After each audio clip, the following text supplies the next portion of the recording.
Right about now-ish on Colonial Sports Center, the dominance from the volleyball team continues. Our hockey teams take to the ice at the Mellon Arena. We check in with our favorite fraternity, Chi Slamma Jamma, and the football team finishes off strong. James O'Quinn will speak with us. So grab a seat in the front row, because Colonial Sports Center is next.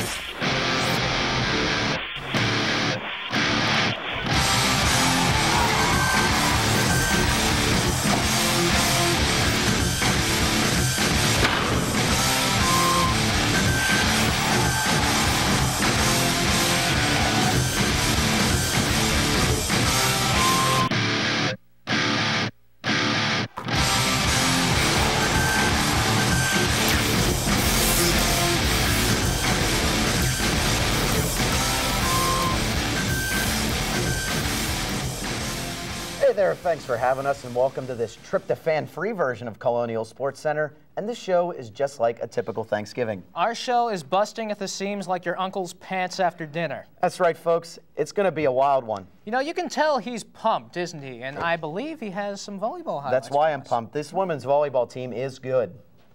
The women's volleyball team went into last weekend with 2 milestones in sight: the NEC Conference Championship and an undefeated conference record.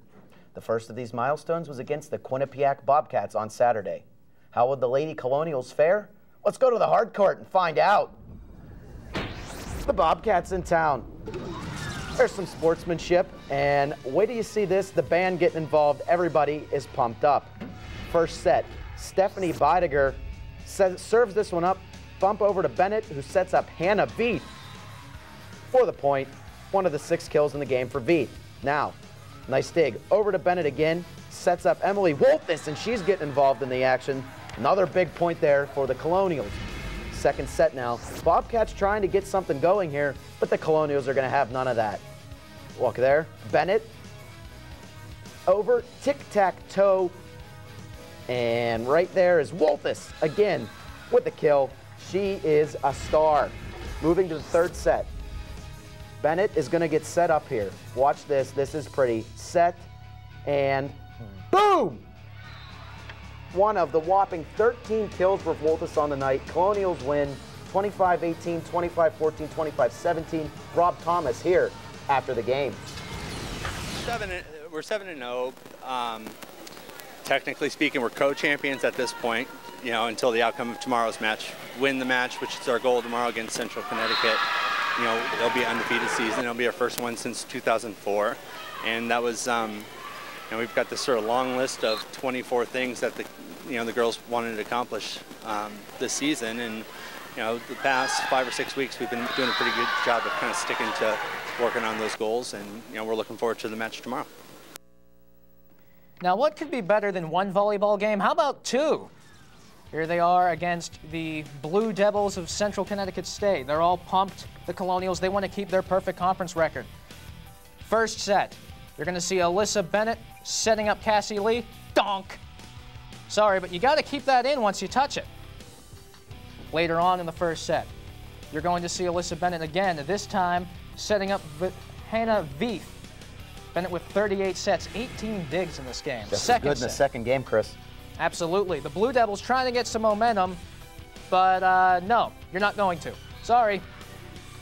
And once again, it's Cassie Lee who did that. Bennett is going to be setting up Wolfis. Tell me if that sounds familiar.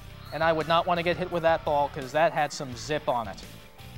Later on in the set, Wolfis thinks the Blue Devils forgot about her, so there's a nice little reintroduction for you.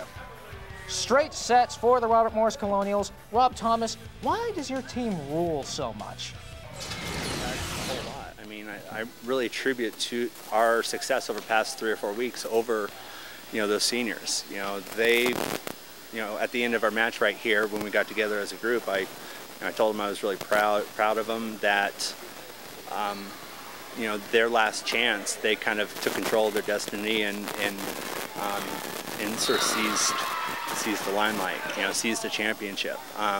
Over their 4 years, they've come awfully close, you know, where we've, you know, been second place and runner-up in the conference tournament a bunch, and, you know, they kind of rose to the occasion today. There's a look at the volleyball draw, Chris, and RMU gets that first round bye, so they'll get the winner of St. Francis and was that FDU? Fairleigh Dickinson, Yeah. yes. So they've got what would be the easiest path to the championship, if you like to say that, with the #1 seed. But let's change gears right now. Let's talk about some hockey. Oh, yeah. Another good team. That I can make you stay, but where's your heart? But where's your heart? But where's your Towsley silky smooth as he tickles the twine. to change that A howitzer from the point. Oh, and Big Ben strikes one behind Russell.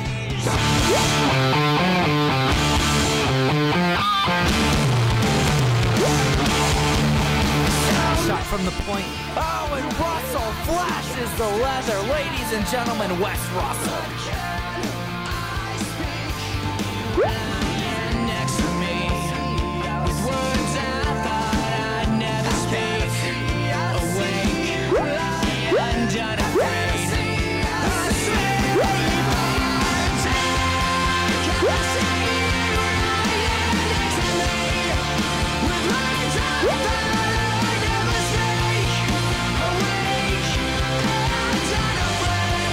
Urban to Margot to Lewis. Back in the cage. Colonial score.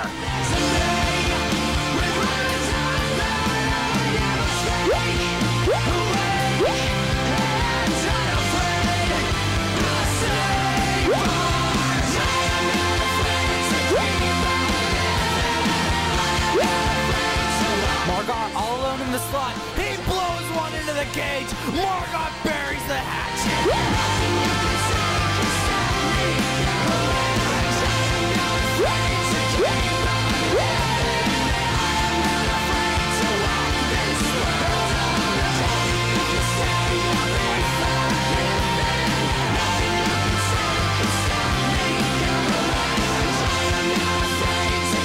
Ohio State streaking in. Shot. Russell gets that one. Oh, and he snags the second one with the tip of the stick. Oh, Marcus Russell. Nothing you can say can stop me going home.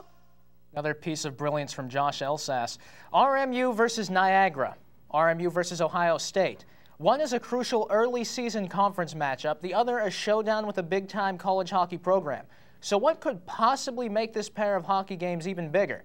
Well, for starters, you could play them both at the Mellon Arena, which they did as part of the Pittsburgh Hockey Showcase. So without further delay, how about some highlights? Sounds good to me. I'm glad that you concur. There you can see, yeah, you're reading that correctly. It says Mellon Arena. That is the tunnel that they came out of. We'll start in the first period. Sounds logical enough. And the Purple Eagles strike first. A pretty shot from Ashley Riggs. You're not going to stop that too often if you're a netminder. Niagara goes up 1-0. On to the second period. RMU on the power play. Whitney Pappas will have the shot, and freshman phenom Brianna Delaney will pick up the trash, put it in 1-1. Looks like a little bit of Ryan Whitney, maybe. Nice. Colonials try again with a shot through traffic. Jenny Bauer jumps on that puck and freezes it. Now Niagara's Jackie Spring tries to put it past McLaughlin, and that's a dangerous puck, but McLaughlin able to freeze it off that scrum in the front, too, afterwards. Brianna Delaney trying with a second quick shot there. And, you know, Jenny Bauer might as well change her name to Jackie Bauer the way she plays. Here's Riggs to her partner in crime, McKinnon, and it goes right into Brie McLaughlin's glove. She is a tough gal. And here it is. O'Malley chips it in the middle. Morgan Bykirk, game winner. And that is your hockey game, folks. 2-1, Bykirk with the winner, and Nate Handrahan able to defeat his alma mater, Niagara. Hey, Chris, let's stick same sport, same venue, but different gender. Still at the Mellon Arena, here comes the guys. Jordan Stahl and Ryan Whitney there with a ceremonial puck drop for the Pens Classic. First period, here's Eric Belanger. No, not that Eric Belanger. He's going to throw this one to the net, goes off a skate, and that'll go wide. Colonials avoid that one. Here's Margot coming around the net, puts it in front, and that one's going to get put in there by Ron Kramer. Oh, but wait. Dustin Carlson pleads his case, and the referees reverse the goal. So here comes Hunter Bishop for Ohio State. Finds a hole there on Wes Russell, and that'll give the goal to Ohio State. Shades Second of game period. 6, that goal. Oh, yeah. This puck going to be shot right here, top of the circle, but Russell says no. What a save. Here's Steve West. Long lead pass up to Zach Daub.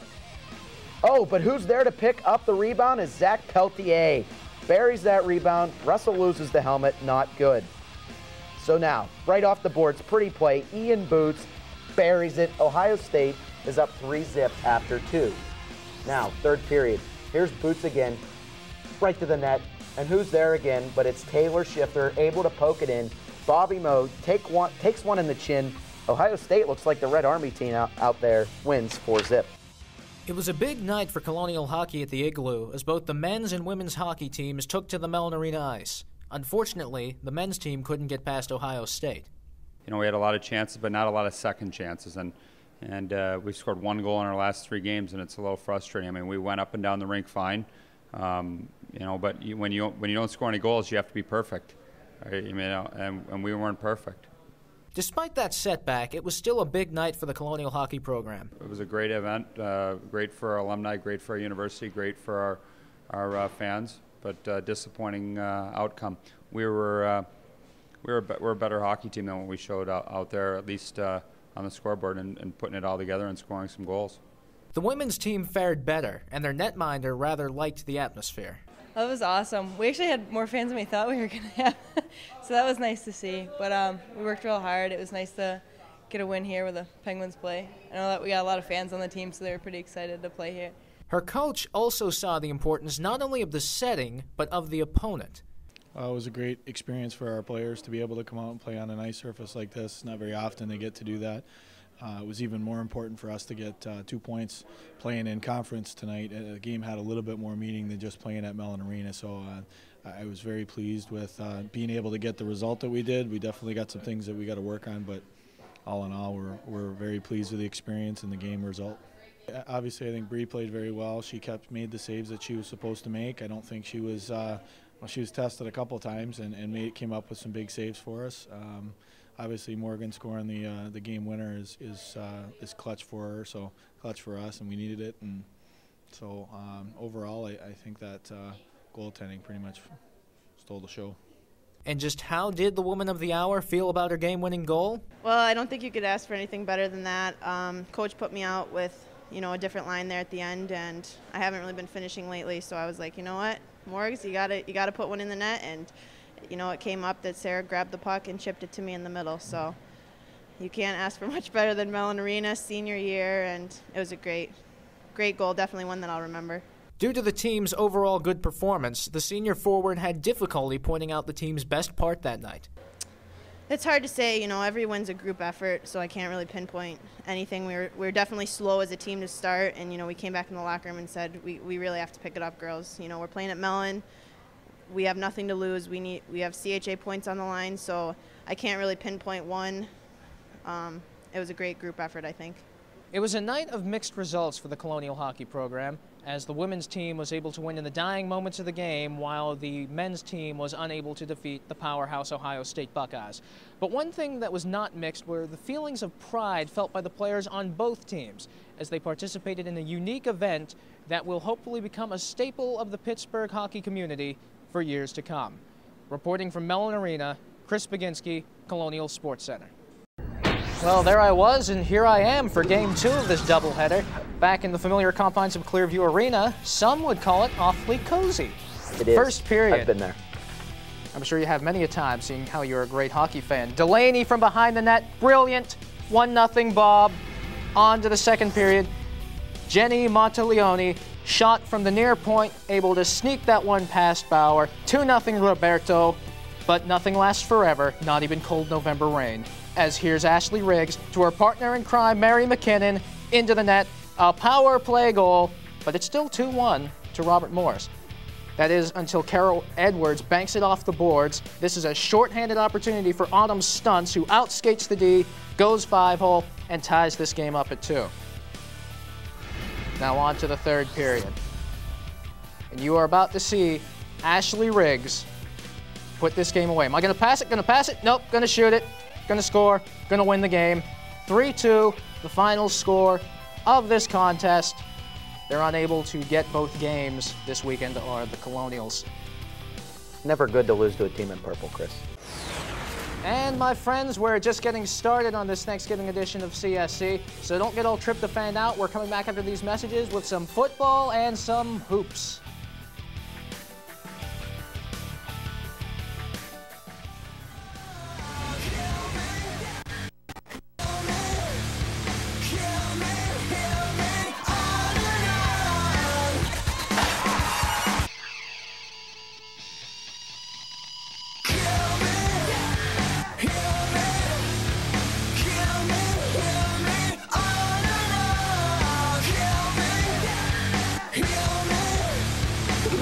Colonial Sports Center.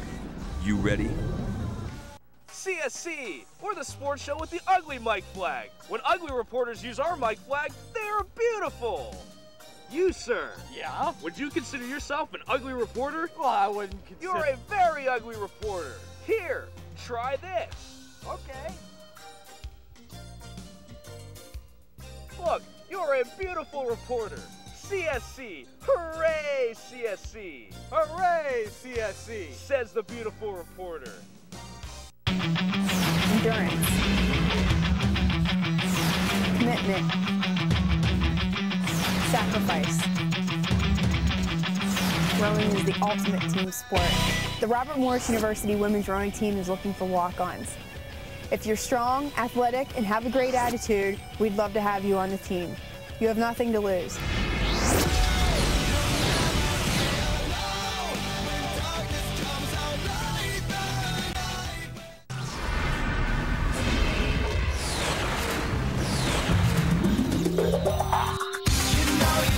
I'm David Dietrich.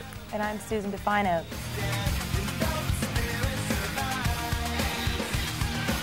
Our extension is 3865.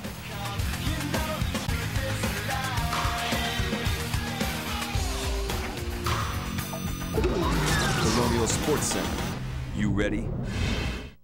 Yeah, here we go for the 100th time. Hand grenade pins in every line. Throw them up and let something shine. Going out up in line. Filthy now, no excuse. Find a new place to hang this noose. String me up from atop these roofs. Find it tight so I won't get loose. Truth is, you can stop and stare. Run myself out and no one cares. Cut the trench out, lay down there with a shovel up out of reach somewhere. Walensky has a man downfield. It's James O'Quinn, number 21. Fantastic play. He could go to the house, to the 10, to the goal line, and that is... I bleed it out, digging deeper just to throw it away. I bleed it out, digging deeper just to throw it away. I bleed it out, digging deeper just to throw it away. Just to throw it away, just to throw it away. I bleed it out. Go, stop the show, choppy words and a sloppy... Last Saturday marked the end of the Colonial football season, and although they finished below 500, they still made improvement over last year with a young team. So although the future looks promising for this upstart Colonial squad, let's go back into the past and take a look at the year that was in Robert Morris football. This was a tough year for him, Chris, but wasn't the worst either. Yes, and let's take a trip down memory lane. We'll start with Moorhead State. Beginning of the season, there you can see the man who has the stadium named after him. And it was really a story of offense for the Colonials. Take a look at Walensky evading the pressure, going up the middle, hitting his man, and they could run the ball too. And what was the result of this contest? Well, 27-13, not as close as the score indicated. All right, we're going to stay home here. Game 2, Joe Walton still. This is a close one between the Bison and the Colonials.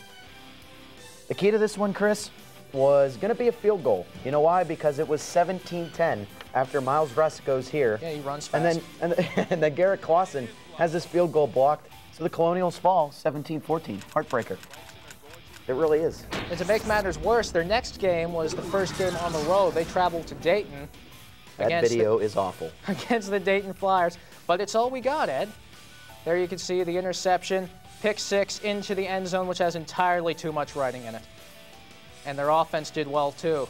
And just look at this. Somebody tackle him!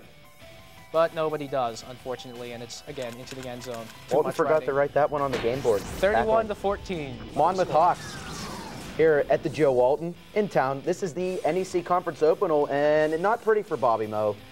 This was a bright spot, though. Walensky, he finds 86 That's in the end zone. Reach Flowers. And then a little trickeration here. That's what really did Bobby Moe in.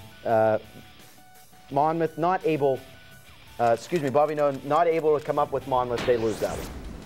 On to Sacred Heart University. There you can see Bob Kelso and John Dorian shaking hands with the captains in the middle of the field.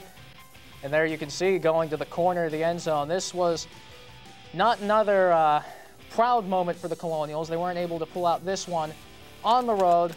It was 31-28, another close one. This is what I would call the biggest game of the year. Duquesne coming here, Joe Walton for the homecoming match. Cheerleaders like it. But Duquesne ran the ball early and actually had the lead early, but the Colonials, they would have none of that on their day. So Swalinski, he finds Reach Flowers there, and he's going to push in the end zone. Big win on homecoming. On to the Bryant Bulldogs, now featuring the actual Bryant logo. Bulldog Stadium, and that was not another good game. Awful. As you can see, unable to really capitalize off the homecoming weekend. The big game against Duquesne, and another defeat for the Robert Morris Colonials, 20-7 that one. Hey, Chris, what's a Seahawk? Oh, I've asked that question far too many times. I kind flies over the sea. I kind of figured that.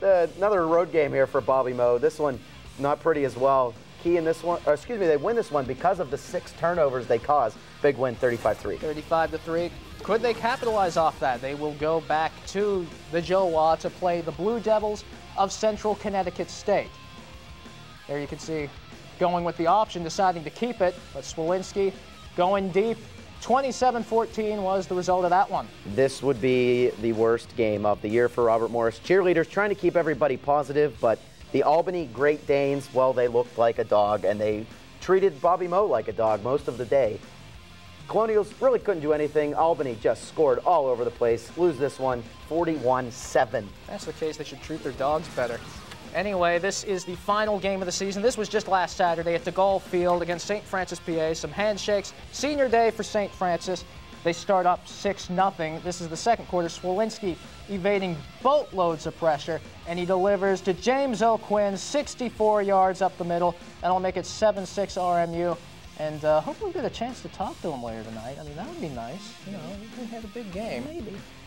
But St. Francis would not fade off into that afternoon, rainy afternoon. George Little, 48 yards to Anthony Howells, a bomb. 13-7, St. Francis. For the Colonials, Swalinski with the play fake. And what would Roger Waters say? Ha ha, Sherrod, you are. 6-yard touchdown pass to Sherrod Evers, 14-13 the score. And Swalinski throwing that one to Terrence Long, who wears the red jersey. So SFU jumps back on top, 2013. No scoring in the third quarter, so we go to the fourth. The big guys are in there, and Jeff Link able to punch it in to put RMU back up 21-20. Like a rock, tough like a rock. And they didn't look back. Who's going to get this one? How about James O'Quinn again? 43 yards this time, his second touchdown grab of the day. 28-20, RMU up. And it looks like St. Francis has an opportunity. Uh-oh. Nope. James Snyder is going to take that ball and run with it literally. Any relation to Edgar Snyder? That was a crime. No, but there is a relation to the 65-yard sprint in the other direction, which makes it 35-20 for the Colonials. That's senior day for SFU, and not a good senior day at all for them. There you can see some key statistics. Swalinski only 8 completions, but 3 touchdown passes. 2 of them to James O'Quinn for 134 yards. And they end the season tied for 3rd in the NEC. Last season, men's basketball team was in a transition year with head coach Mike Rice. However, this was a seamless transition with a 16-2 record in the Northeast Conference en route to the first regular season title since 1992. This success led to a berth in the NIT tournament for the first time in school history. The Colonials took to the hardwood for the first time this season at the Chuck on Tuesday, and they would not disappoint in this encore to a fantastic season. So let's go down. Now, the Delaware fighting Blue Hens in town. There's Mike Rice looking on, and the fans ready for the home opener, first half. Beto Francisco, he's going to come down. Watch this. Bekeiko Francisco pulls up, and there's Gary Wallace, who drains it for 3. Colonial 7 of 11 from the 3-point line in the first half. And then here's Nwegwe with a little juke, finds Jeremy Chappelle for 3. Chappelle, 19 points, 13 rebounds. But Delaware was in this game too. And so there's Alfonso Dawson inside, 8 point. He had 8 for the Fightin' Hens. Now, Wallace again. He is good again from the 3-point range. Look at him. Second half now. Wallace, one more time. He is on fire, 3 again. Somebody get him some water. The man's burning. Threes were raining, and Nwegwe with his only points of the night right there. Now there's going to be a little turnover. There's the Hens down, and it's going to be Johnson. Oh, that is pretty. DJ Boney all the way to the bank, not enough. Here's, oh, I'm sorry, this is DJ Boney right here. And there it is. That's to the bank, Chris. I see. But the Colonials, boom, slamma jamma, thank you, mama.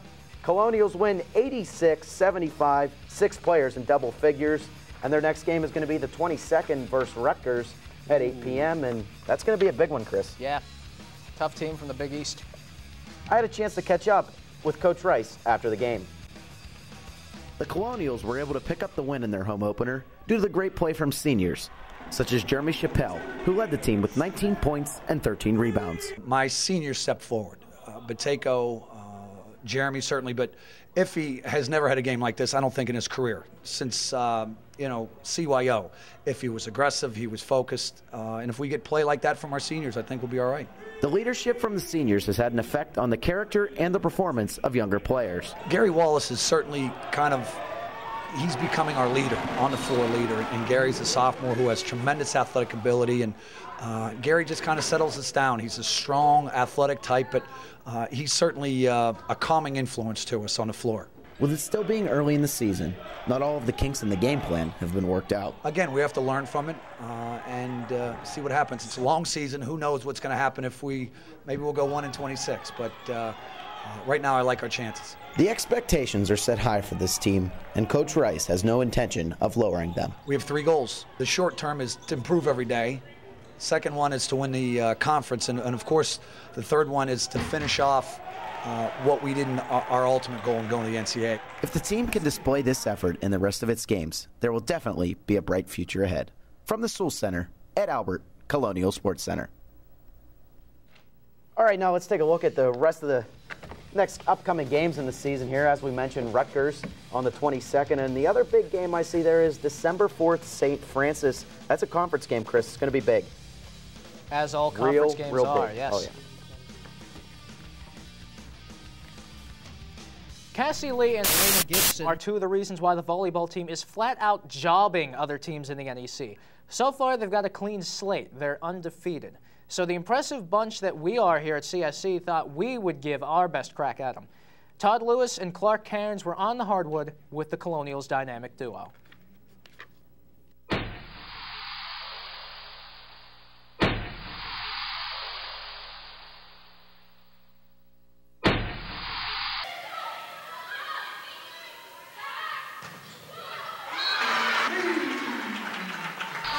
Lee. And I'm Elena Gibson. And this is Lessons Learned. All right, we're going to learn how to pass today. You want your right foot slightly in front of your left. And to start your platform, you want your right hand folded over your left, thumbs together. And if you can, reach it as far out as you can. And when your ball comes to you, it's going to come to you here, and you're going to push off. Not too bad. Pretty good, guys. So here we're going to learn how to set. And first you're going to hold the ball like this, with your wrist bent. You want to see wrinkles on your wrist, like that. And then when the ball comes, you're going to lift your hands up like this. Pretty much catch it, and then push out, straight out. You're going to take 3 steps, first with the left, 1, and then it's 2 steps through. And you're going to plant it like this with your arms behind you, ready to jump.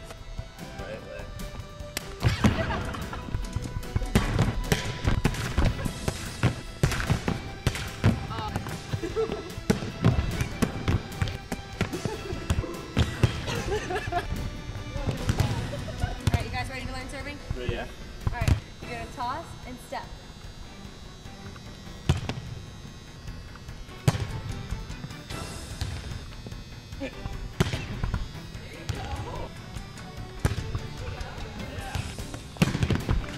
That net just gets in the way. Oh, man.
right, if you guys want to learn more, you can check out our games this weekend at the Northeast Conference Championship.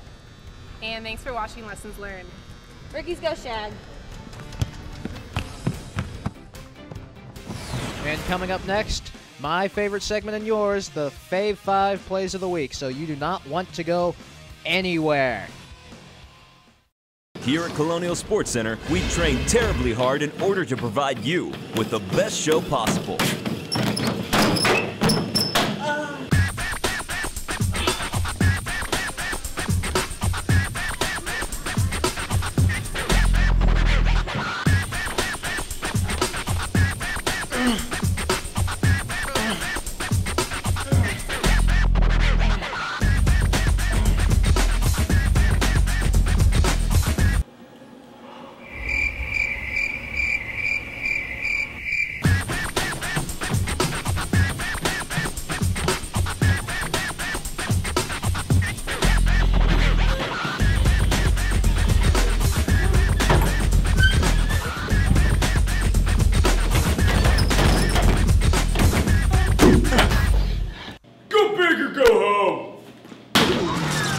Sports Center. You ready? Here at Colonial Sports Center, we cover multiple Division I NCAA sports like football, lacrosse, rowing, and ping pong.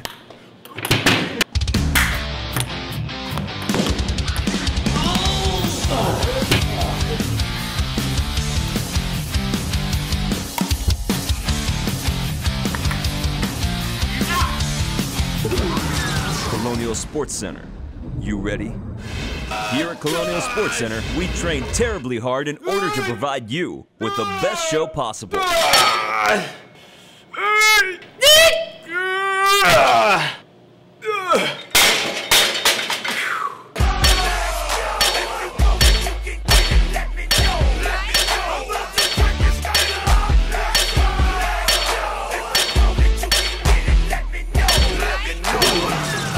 Sports Center. You ready? Well, look what time it is. It's time for the Fave 5, and we're going to start, well, logically enough, with number 5. Here you can see Swolinski, Tawipio product, James O'Quinn, 3-time NEC Player of the Week, and you saw his montage earlier on in the show. And he's showing off some moves to the St. Francis defense right there. That's number 5. Number 4. Monteleone. Score! Plain and simple. Nothing else you can say about that. Just a pretty shot, sneaking it past Jenny Bauer. And the Colonials not able to win that one, though. But number 3.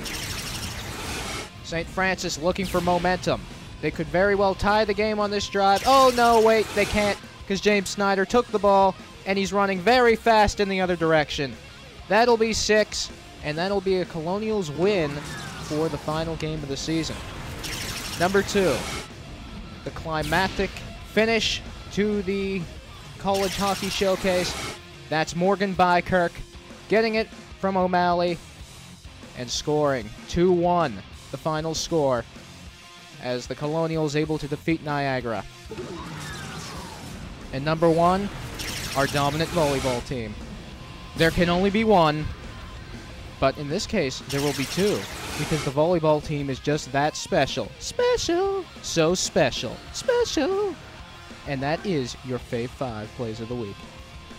And for home sports here at RMU, Friday and Saturday, women's hockey against RPI, and that volleyball team that you just saw will be playing Saturday and Sunday in the NEC Championship.